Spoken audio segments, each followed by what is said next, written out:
Et pourquoi il faut réformer l'État? Ça vient à partir d'un constat du gouvernement. C'est que l'administration publique ne répond pas à l'attente des usagers. D'où le diagnostic, le constat, il faut réformer l'État. À l'instar des autres ministères, le Premier ministre a acheminé une feuille de route à l'OMH, dont je suis le pilote. Le coordinateur général de l'OMH est chargé de mettre en œuvre la feuille de route du Premier ministre, d'assurer le pilotage de la réforme. L'objectif du président de la République, c'est de faire d'Haïti un pays émergent à l'horizon de 2030. Mais pour que Haïti soit un pays émergent, il faut une administration publique compétente, il faut une administration publique forte, il faut une administration publique d'excellence. Aucun pays ne peut arriver au développement sans une administration publique d'excellence. Donc c'est là l'intérêt d'organiser ce concours. Parce que c'est quoi la République? La République, c'est le mérite, c'est la méritocratie, c'est le talent. Donc pour avoir une administration publique d'excellence, compétente, performante, il faut d'abord, ça passe par le recrutement des cadres. Il faut désigner par voie de concours les meilleurs talents, les meilleures compétences et les meilleures ressources. D'où l'intérêt d'organiser ce corps d'administrateurs d'État. Donc à l'issue de la formation, les 50 lauréats vont recevoir une formation de 2 ans à l'ENA, l'École nationale d'administration et des politiques publiques, une formation de 2 ans, avec des stages dans les ministères, dans les institutions nationales, dans les organismes de l'État et même dans les entreprises privées, et des stages à l'étranger. Donc dans la feuille de route, le chantier est vaste parce que au regard des dispositions réglementaires et même législatives, et pour recruter, il faut qu'il y ait un poste vacant. Donc d'où l'intérêt, et ça c'est produit par le président, d'organiser un plan progressif, un programme progressif de mise à la retraite, parce qu'on ne peut pas recruter s'il n'y a pas un poste qui est libéré. Et d'où l'intérêt de rajeunir l'administration publique, la fonction publique, pour qu'il y ait de nouvelles énergies. Donc nous sommes en train, tout est lié, de faire un travail un tout cohérent. Donc un programme de départ progressif à la retraite et organiser des concours de recrutement pour intégrer de nouveaux cadres, de nouvelles énergies, de nouvelles compétences de l'administration publique. Maintenant, on a organisé ce concours, ce recrutement pour le corps d'administrateur d'État. Donc vous allez accepter avec nous, c'est un succès. D'accord? Et je profite de l'occasion pour remercier tous ceux qui ont travaillé, d'accord, pour la réussite de ce concours.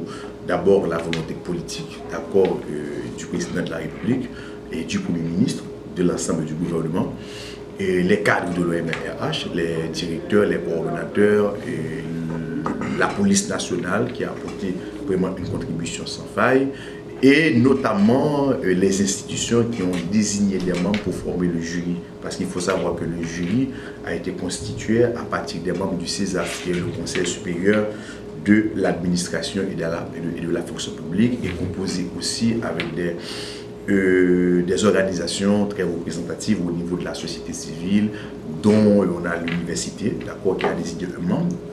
On a l'Office de la protection du citoyen, on a le Forum privé des affaires qui fait partie du CESAF, et des autres entités de la société civile qui ont désigné des personnalités pour faire partie de ce jury indépendant.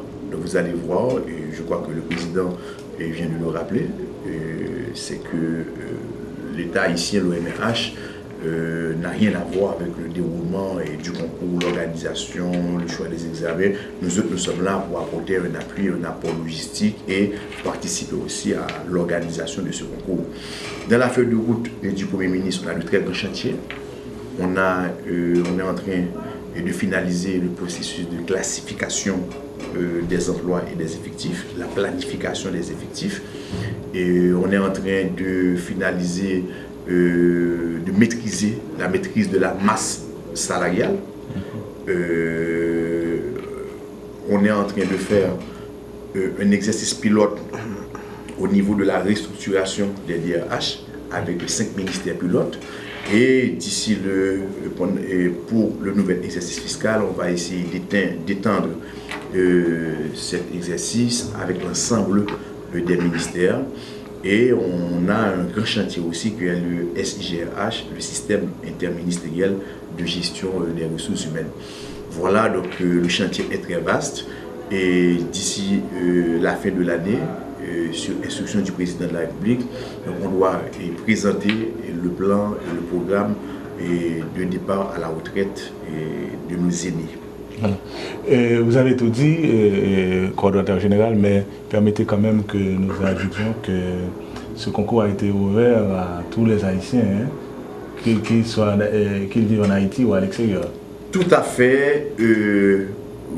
Comme vous le savez, le volet de déconcentration et de décentralisation, donc ça fait partie des grands axes de l'action de l'OMH. Donc on avait permis à ce que tous nos compatriotes qui se trouvent dans les 10 départements géographiques du pays de pouvoir s'inscrire d'abord dans les départements. Donc on a eu le concours du ministre de l'Éducation nationale et les inscriptions donc, étaient possibles dans les directions départementales de l'Éducation nationale, dans les délégations du pays, donc en ligne. Et il faut dire aussi que c'était ouvert à nos compatriotes de la diaspora. Donc on a près de 50 jeunes de la diaspora qui viennent des États-Unis et du Canada et de la France qui sont venus ici pour passer ce concours.